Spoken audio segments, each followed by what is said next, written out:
Hi everybody. Today we're going to be doing a creativity exercise. We're going to be flexing our creative muscle,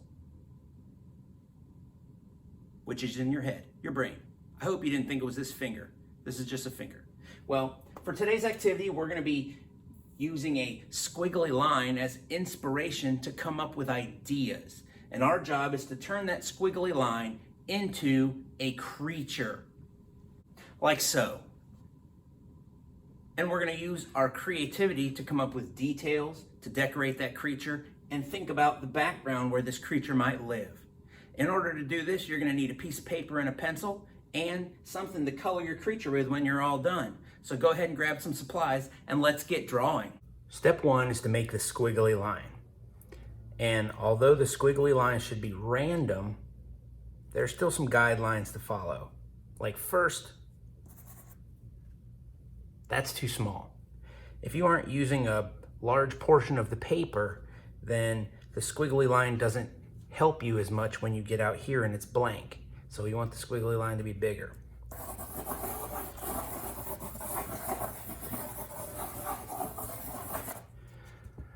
On the other extreme, this is too big and too confusing and too all over the place. It doesn't give you room to add your own things when you start thinking of your own ideas. So we have to have something that's in between, something that's large enough to fill the paper, but simple enough that you can add a lot of your own things. Now, while you're thinking of that, try not to plan the squiggly line out. I usually give myself 3 seconds and I try to do it as quickly as I can so that I don't think too much about it. Ready, set, go. 1, 2, 3. So there's my squiggly line. It doesn't have too many loops. It doesn't go back and forth. It doesn't look all scribble-scrabbly. And it's not tiny. So the next thing I'm going to do is try to look at it from a few different angles and try to imagine what it could be from each angle. So from here I see, that could be like a head. And this could be an arm of some kind and some kind of body or clothing. This way immediately I thought maybe this is a shell. Maybe this is the head of some creature. Remember, your squiggle should look different than mine because we both made our own up, and that means you're gonna get different ideas than I get. So you have to look at it from every angle to see what you can imagine. From this side, this looks to me like a head. You know, maybe there's a hand here putting something, in its mouth or in its face, like it could be eating something. That's not my favorite angle. And then this angle, again, this to me looks like a head. And then there's something going on back here. So the next thing to do is just to decide what angle you're using.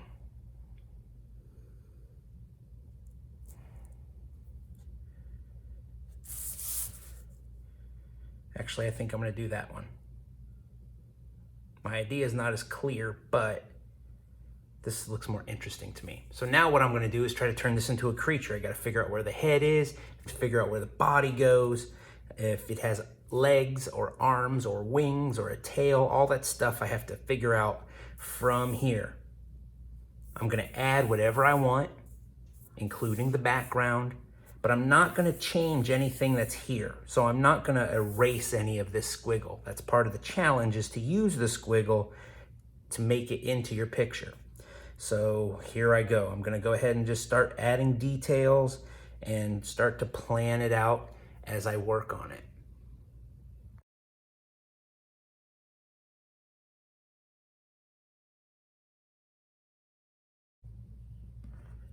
Just remember that while you shouldn't erase your squiggle, you can erase the things that you add if you decide that you don't like them. So I didn't like those eyes, so I went ahead and erased them, but I'm not going to erase the squiggly line. The squiggly line is there to stay.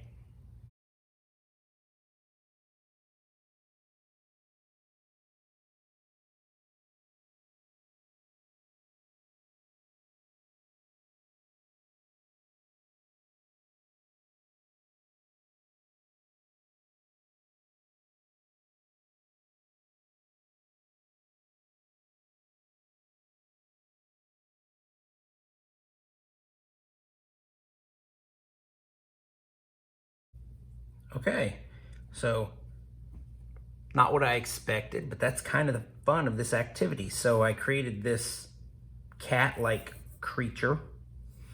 I made this loop, the loop on the end, this little curly tail.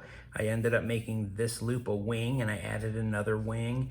As I was drawing it, you can see I was playing with the eyes a little bit, and I ended up making him have these scared looking eyes. So then I decided, what's he gonna be scared of? So I think I'm gonna make it stormy and rainy in the background, because that explains why he has this scared look on his face.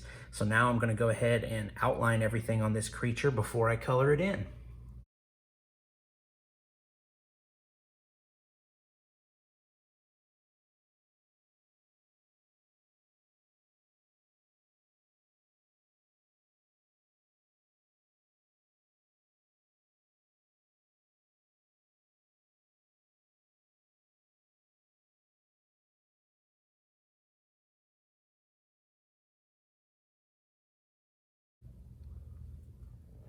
All right, so now I'm starting to color the picture in, but you can see that I worked a lot on that background to make it look like a landscape. So we can see that there are buildings in the background.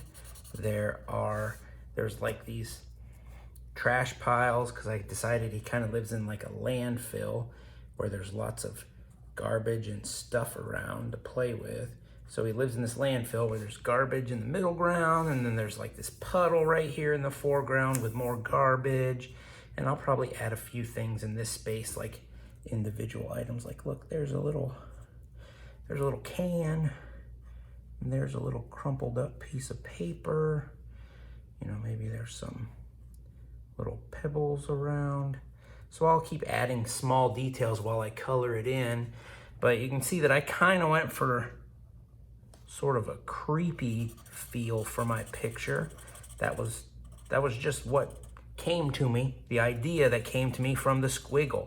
So hopefully you followed your idea when you saw it in the Squiggle. Maybe it's creepy like mine. Maybe it's cheerful and bright and colorful. Either way is great. It just depends on what you saw in that Squiggle. So now I'm gonna keep coloring mine, and we'll see what it looks like at the end.